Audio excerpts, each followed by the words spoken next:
Penempatan ruang liminal seperti lobi, lorong, ruang tunggu, tangga, dan sebagainya secara ideal akan membuat bangunan maksimal dalam segi daya guna, estetika, dan psikologis.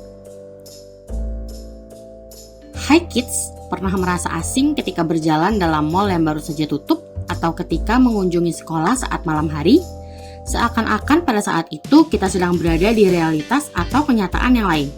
Tanpa adanya penyebab yang jelas, kita akhirnya hanya ingin segera pergi dari sana dan mencari tempat ramai. Nah, hal yang kita alami ini bukanlah aktivitas supranatural, melainkan kita memang berada dalam ruang liminal. Apa itu ruang liminal? Kita cari tahu bersama yuk. Ruang liminal. Ruang liminal atau liminal space berasal dari bahasa Latin limen yang berarti ambang. Liminal space merupakan kondisi ambang antara apa yang sudah kita kenal dengan apa yang baru saja kita temui. Fenomena ini muncul karena kita terbiasa menerjemahkan suatu tempat dari fungsi dan juga tujuannya.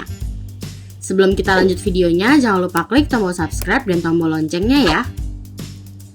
Misalnya kita pergi ke mall untuk berbelanja, ke sekolah untuk belajar, dan perpustakaan untuk membaca atau meminjam buku.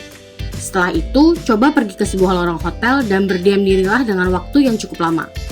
Kita pasti akan merasa bingung dan bertanya-tanya, untuk apa kita ada di sini?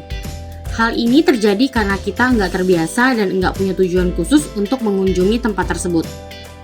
Pertanyaan yang muncul tadi karena kita nggak menganggap lorong hotel sebagai suatu tempat. Lorong hotel ada hanya untuk membantu kegiatan kita, atau disebut juga sebagai tempat mampir saja.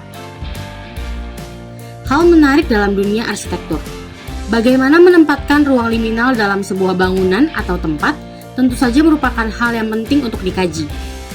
Penempatan ruang liminal seperti lobi, lorong, ruang tunggu, tangga, dan sebagainya secara ideal akan membuat bangunan maksimal dalam segi daya guna, estetika, dan psikologis. Dalam sebuah kantor, penempatan lorong penghubung antara ruangan satu dengan yang lainnya bisa memiliki dampak negatif dan positif, baik dari segi efektivitas kerja maupun interaksi antar pegawai. Berdasarkan M+A Arsitektur, melalui survei yang dilakukan timnya pada lebih dari 400 responden, diketahui bahwa berada di ruang liminal merupakan hal yang dirindukan oleh 75% orang dari kantor tempatnya bekerja. Hal ini membuat penempatan ruang liminal semakin penting untuk dipertimbangkan. Menjelaskan kondisi psikologis. Enggak hanya tempat, ruang liminal juga dapat berkaitan dengan hal abstrak yakni ambang antara dua kondisi mental atau pikiran. Umumnya diasosiasikan dengan periode-periode yang melibatkan transisi dalam kehidupan kita, baik yang terjadi karena tuntutan alamiah ataupun bukan. Contohnya seperti periode yang melibatkan transisi seperti pensiun, kelahiran, kematian, atau berpindah tempat tinggal. Proses berpikir kreatif juga melibatkan ruang liminal di dalamnya, baik itu ketika kita sedang menulis, melukis, menciptakan lagu, dan sebagainya. Kesulitan yang kita rasakan sebelum memulai awalan baru atau menyelesaikan karya termasuk ke dalam kategori ruang liminal. Pemanfaatan ruang liminal dalam film. Ruang liminal cukup banyak dimanfaatkan dalam industri film, terutama film dengan genre horor dan misteri. Salah satu contohnya bisa kita lihat dalam film Quiet Place.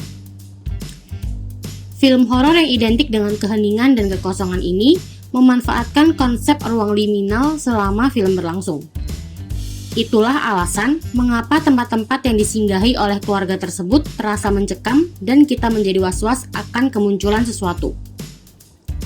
Ruang liminal sebagai objek fotografi.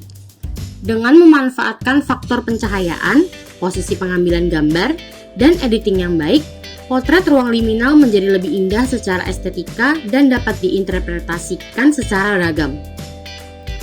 Terkadang teknik ini bisa sampai membangkitkan nostalgia dan perasaan seperti berada dalam dunia mimpi. Di internet, kita bisa menemukan banyak sekali potret dari fotografer, bahkan pelukis yang berkaitan dengan liminal space. Mulai dari potret ruang tunggu pesawat, taman bermain yang kosong, hingga lorong gelap yang membangkitkan nuansa nggak nyaman. Jenis-jenis liminal space. Liminal space ada dua tipe, yaitu physical liminal space yang berdasarkan hal-hal yang bersifat fisik atau wujudnya yang terlihat. Contoh parkiran basement kosong, lorong hotel atau rumah sakit saat malam hari, mall yang sudah tutup, dan bangunan atau rumah yang terbengkalai. Non-physical liminal space yang muncul dari hal-hal yang wujudnya nggak bisa kita lihat. Contoh, jet lag biasanya muncul saat kita mencoba suasana baru atau pengalaman baru. TP ini seringkali dikaitkan dengan perasaan manusia, atau yang diakibatkan oleh perubahan waktu tidur setelah menempuh perjalanan panjang, kehilangan pekerjaan, dan pindah ke lingkungan baru. Nah, kids itu dia pengertian dari ruang liminal dan juga jenis-jenisnya yang sudah dirangkum dari berbagai sumber.